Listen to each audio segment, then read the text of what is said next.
Hello everyone. Today we are going to discuss about steric strain and their influence on reactivity, and this topic is taken from the subject physical organic chemistry. First of all, we are going to discuss about synopsis, in which we will study about definition, types of steric strain, which is of three types: prelog, also called transannular strain; Pitzer, also called torsional strain; Baer, also called angle strain. Then effect of steric strain on reactivity, which we will discuss three effect of steric strain on reactivity. First, ortho effect; second, F strain effect; then third, steric inhibition of resonance. First of all, we are going to discuss about definition of steric strain. Steric strain result from the electron-electron repulsion of atoms or group of atoms that are too close together. जब कोई atom होगा या फिर group of atoms होंगे, उनके वो जब एक दूसरे के एकदम क्लोज रखे होंगे और उनके बीच जब इलेक्ट्रॉन इलेक्ट्रॉन रिपल्शन होगा, वहीं पर स्टेरिक स्ट्रेन अराइज होता है. Steric strain stores potential energy in a molecule by forcing repelling group together. जब कोई भी ग्रुप होगा, दो ग्रुप होंगे, वो दोनों ग्रुप क्या होंगे, एक दूसरे के बहुत पास होंगे और उनके बीच में रिपल्शन होगा, और रिपल्शन होने के कारण जो मॉलिक्यूल रहेगा उसमें स्टेरिक स्ट्रेन होता है, और वो स्टेरिक स्ट्रेन जो है वो पोटेंशियल एनर्जी को स्टोर करके रखता है. Types of steric strain. There are three important sources of steric strain. तीन इंपॉर्टेंट सोर्स है जहाँ से स्टेरिक स्ट्रेन जो है वो अराइज होता है. फर्स्ट है Prelog transannular strain, Pitzer torsional strain, Baeyer angle strain. First, we will discuss prelog, also called transannular strain. Molecular van der Waals repulsive forces result from crowding together of large atoms और group. Large atom या फिर group होगा, वो दोनों जब एकदम close एक दूसरे के close होंगे एक दूसरे के, वहाँ पर crowding होगी. crowding होने के कारण van der Waals repulsive force जो है वहाँ पर वो form हो जाएगा. तो उसी strain को बोलते हैं prelog या फिर transannular strain बोलते हैं. This can result permanent deformation. उससे परमानेंट डिफॉर्मेशन भी हो सकता है. In organic chemistry, transannular strain is the unfavorable interaction of ring substituent on non-adjacent carbon. Organic chemistry में transannular strain किसको बोलते हैं? तो transannular strain जो है वो ऐसा strain होता है, वो कब arise होता है? वो तब होता है जब non-adjacent carbon में जो ring substituent होते हैं उनमें unfavorable interaction होता है, उसी के कारण transannular strain का formation होता है. मीन्स ऑर्गेनिक केमिस्ट्री में ट्रांसएन्युलर स्ट्रेन कब होगा? तो जब भी कोई नॉन एडजेसेंट कार्बन्स होंगे उनमें रिंग सब्सटीट्यूएंट लगा होगा, और वो रिंग सब्सटीट्यूएंट जो होंगे उसमें अनफेवरेबल इंटरेक्शंस होंगे, तभी वहाँ पे ट्रांसएन्युलर स्ट्रेन जो है वो अराइज होता है. This interaction arises from a lack of space in the interior of the ring, which forces substituents into conflict with one another.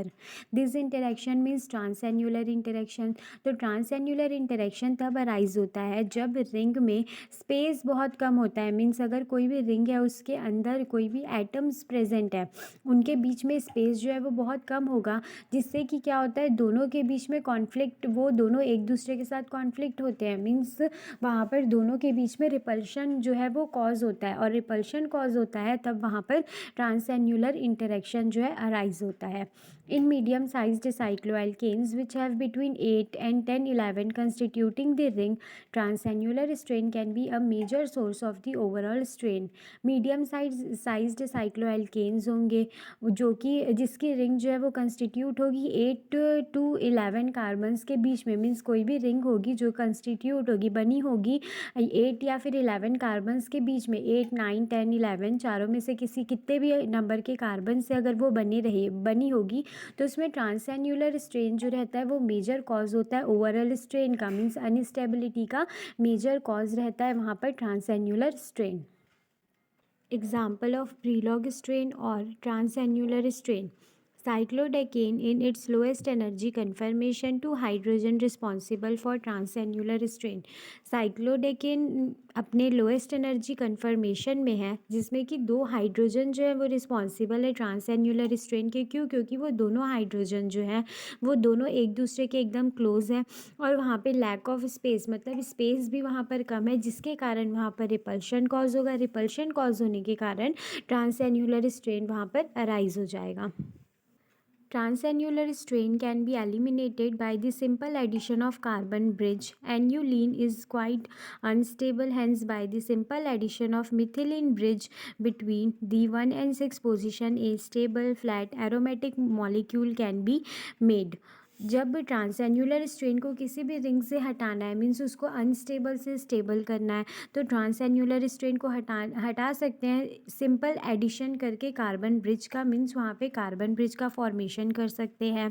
Annulene जो है वो क्वाइट स्टेबल है, लेकिन जब उसमें एडिशन करते हैं मिथिलीन ब्रिज का 1 and 6 पोजिशन में, तब वहाँ पर स्टेबल फ्लैट एरोमेटिक मॉलिक्यूल जो है वो फॉर्म होता है, मीन्स अनस्टेबिलिटी वहाँ से हट जाती है और ट्रांसएन्युलर स्ट्रेन भी वहाँ से हट जाएगा और वहाँ पे फॉर्मेशन हो जाता है स्टेबल एरोमेटिक मॉलिक्यूल का।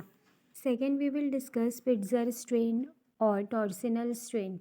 This strain is caused by the close approach of atom or group separated by 3 covalent bond. Spitzer strain कैसे अराइज होता है? तब जब ग्रुप या फिर एटम्स होते हैं वो 3 कोवलेंट बॉन्ड से सेपरेटेड होते हैं, उनके क्लोज अप्रोच से जब वो एक दूसरे के एकदम क्लोज होते हैं, तब वहाँ पर स्पिट्जर स्ट्रेन और टॉर्जिनल स्ट्रेन अराइज होता है। इस स्लाइड में गिवन है steric energy, eclipsed conformation of ethane की और स्ट्रैगर्ड कन्फर्मेशन ऑफ इथेन की। 0 डिग्री में एक्लिप्स्ड कन्फर्मेशन है इथेन का और 60 डिग्री में स्ट्रैगर्ड। ऐसे ही 120 में एक्लिप्स्ड, 180 में स्ट्रैगर्ड, 240 में एक्लिप्स्ड, 300 में स्ट्रैगर्ड एंड 360 में eclipsed conformation. The eclipsed conformation of ethane is 12 kilojoule per mole less stable than the staggered conformation. यहाँ पर बोल रहा है कि इथेन का एक्लिप्स्ड कन्फर्मेशन जो है वो लेस स्टेबल है स्ट्रैगर्ड कन्फर्मेशन से। क्यों है? क्योंकि जब एक्लिप्स्ड कन्फर्मेशन देखते हैं तो वहाँ पे क्या होते हैं, दोनों एटम्स जो रहते हैं वो एक दूसरे से बहुत क्लोज होते हैं और क्लोज होने के कारण, लैक ऑफ स्पेस होने के कारण वहाँ पर स्ट्रेन अराइज होता है वहाँ पर। तो स्ट्रेन जब वहाँ पर अराइज होगा तो वो अनस्टेबल ही होगा, इसीलिए एक्लिप्स्ड कन्फर्मेशन इथेन का लेस स्टेबल होता है और स्ट्रैगर्ड कन्फर्मेशन मोर स्टेबल होता है। Eclipsed conformation is destabilized by torsional strain. Eclipsed conformation destabilize means वो अनस्टेबल होता है टॉर्सिनल स्ट्रेन से, क्योंकि जब एटम या फिर ग्रुप दोनों एकदम क्लोज होंगे तब वहाँ पर स्ट्रेन अराइज होगा और स्ट्रेन अराइज होने के बाद वहाँ पर जो एक्लिप्स्ड कन्फर्मेशन जो है वो अनस्टेबल हो जाएगा। Torsional strain is destabilization that result from the eclipsed bond. Torsional strain जो है वो destabilization होता है, मीन्स कोई भी कंपाउंड या फिर कोई भी मॉलिक्यूल जो रहेगा उसको destabilize कर देता है, मीन्स उसको अनस्टेबल कर देता है एक्लिप्स्ड बॉन्ड से। एक्लिप्स्ड बॉन्ड का वहाँ पे फॉर्मेशन करके, एक्लिप्स्ड बॉन्ड का मीन्स दो ग्रुप या फिर दोनों एटम होंगे, उनको एकदम क्लोज वो ले आएगा। क्लोज लेकर आने के बाद वहाँ पर मॉलिक्यूल या फिर कंपाउंड जो रहता है उसको अनस्टेबल कर देता है, और ये सब किसके कारण होता है? तो ये टॉर्सिनल स्ट्रेन के कारण होता है। Bayer strain, also called angle strain. This type of strain arises only to cyclic compound. Bayer strain या फिर angle strain जो है वो सिर्फ cyclic compound में देखने को मिलता है। The saturated carbon atoms have normal tetrahedral angle of 109.5 degree. Saturated carbon atoms जो होते हैं उनका normal tetrahedral angle 109.5 डिग्री होता है। Means saturated carbon atoms means ऐसे कार्बन जो कि सिंगल बॉन्ड से कनेक्टेड होते हैं। When these carbon atoms form a ring, there will be a deformation of the bond and hence it result in a deviation from the normal tetrahedral angle. और जब इन carbon atoms को का formation करते हैं ring में, means carbon atom जो रहेंगे उसको रिंग में फॉर्म कर देते हैं, तब वहाँ पे बॉन्ड जो है वो डिफॉर्म हो जाते हैं। और बॉन्ड जब डिफॉर्म होते हैं तो जो उनका नॉर्मल टेट्राहेड्रल एंगल होता है उसमें डेविएशन या फिर डिस्टॉर्शन होता है। This causes the angle strain, और यही कॉज करता है एंगल स्ट्रेन को। Baeyer calculated the angle strain by assuming that all the cycloalkanes are planar. Baeyer ने कैलकुलेट किया था एंगल स्ट्रेन को एज्यूम करके कि जितने भी साइक्लो एल्केन्स जो होते हैं वो प्लेनर होते हैं। तो जब भी कोई भी मतलब कार्बन है, सैचुरेटेड कार्बन एटम होगा, वो उसको रिंग में जब हम फॉर्म करेंगे तो उनके बॉन्ड डिफॉर्म हो जाएंगे और रिजल्ट में होगा कि उनका जो नॉर्मल टेट्राहेड्रल एंगल है 109.5 डिग्री, उनका डेविएशन होगा या फिर डिस्टॉर्शन होता है। तो जो उनका डेविएशन या फिर डिस्टॉर्शन हो जाता है नॉर्मल टेट्राहेड्रल एंगल से, तब वहाँ पर बेयर स्ट्रेन या फिर एंगल स्ट्रेन जो है वहाँ पे वो अराइज होता है, मीन्स वहाँ पे एंगल जो है वो चेंज हो जाता है। Here we are going to discuss about effect of steric strain on reactivity. We will discuss three effect of steric strain: ortho effect, F strain effect, steric inhibition of resonance. Firstly, we will discuss ortho effect. Ortho substituent in a aromatic ring usually inhibits substitution reaction in a manner which suggests dependent size. Ortho substituent attach होगा किसी भी aromatic ring में, वो वहाँ पर क्या होगा, substitution reaction होता है जो कि साइज़ पे डिपेंड करता है। मीन्स कोई भी एरोमेटिक रिंग होगी और उसके ऑर्थो पोजीशन में सब्सटीट्यूएंट प्रेजेंट होगा तो वो वहाँ पर सब्सटीट्यूशन रिएक्शन होगा जो कि डिपेंड करेगा उसके साइज़ पे कि कौन सा सब्सटीट्यूएंट जो है वहाँ पे वो प्रेजेंट है। For example, the proportion of ortho para product in nitration of alkyl benzenes is as follows. Example में लेते हैं कि जब एल्किल बेंजीन का नाइट्रेशन कराते हैं तो जो प्रोडक्ट का फॉर्मेशन होता है तो उसका ऑर्थोपैरा प्रोपोर्शन जो रहेगा वो कितना होता है। तो जैसे कि यहाँ पे दिया हुआ है कि एल्किल बेंजीन है, उसका नाइट्रेशन करा रहे हैं तो ऑर्थोपैरा प्रोपोर्शन में जो प्रोडक्ट का फॉर्मेशन हो रहा है तो उसमें आर की प्लेस में अगर मिथाइल लेते हैं तो ऑर्थोपैरा का प्रोपोर्शन 1.66 होगा। इथाइल लेंगे तो 0.90, आइसोप्रोपाइल लेते हैं तो 0.14 और टर्शियरी ब्यूटाइल लेते हैं तो 0.12 होता है। F strain effect.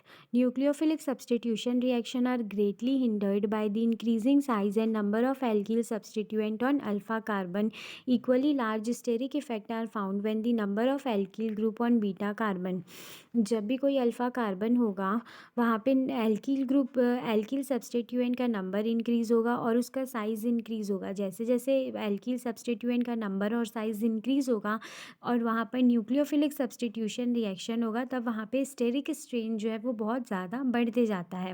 वैसे ही अगर बीटा कार्बन पे भी अगर number of alkyl group increase होते जाएंगे तब वहाँ पे स्टेरिक इफेक्ट जो है वो इंक्रीज़ हो जाएगा।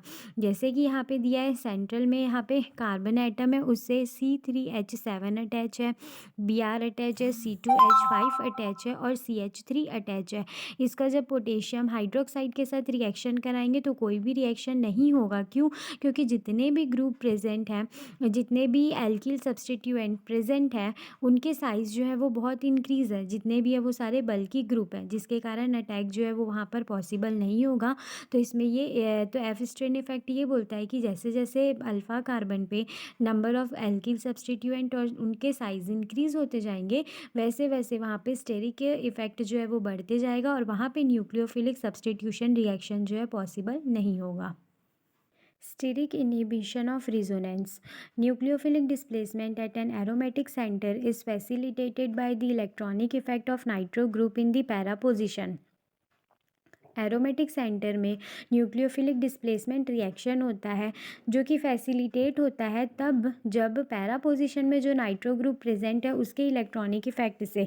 मीन्स कोई भी एरोमेटिक सेंटर है वहाँ पे न्यूक्लियोफिलिक डिस्प्लेसमेंट रिएक्शन होना है तो वो तभी स्टार्ट होगा जब वहाँ पे पैरा पोजीशन में नाइट्रो ग्रुप प्रेजेंट होगा और उसके इलेक्ट्रॉनिक इफेक्ट के कारण वहाँ पे न्यूक्लियोफिलिक डिस्प्लेसमेंट रिएक्शन होगा। If the nitro group is flanked by 2 alkyl group it can no longer be coplanar with the ring and the conjugative effect is reduced. और अगर नाइट्रो ग्रुप जो है उसको रिप्लेस कर देते हैं 2 एल्किल ग्रुप से तो रिंग के साथ वो कोप्लानर भी नहीं रहेगा और उसका कंजुगेटिव इफेक्ट जो है वो भी रेड्यूस हो जाएगा। Here, the topic steric strain and their effect on reactivity is complete. If anyone have any doubt, you can ask me in comment section.